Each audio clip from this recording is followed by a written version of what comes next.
Be grateful for who you are today. Being present is the acceptance of who we truly are. Celebrate the power which you are right now. Gratitude is not just a feeling, it's being in the present.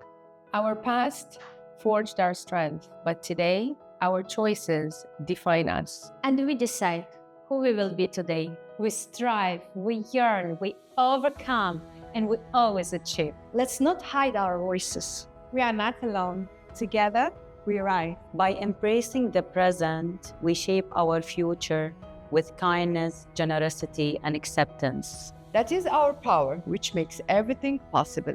The power of our leadership is simply unstoppable. With gratitude, we celebrate being human. So let's not forget that whatever we look for Is already within us.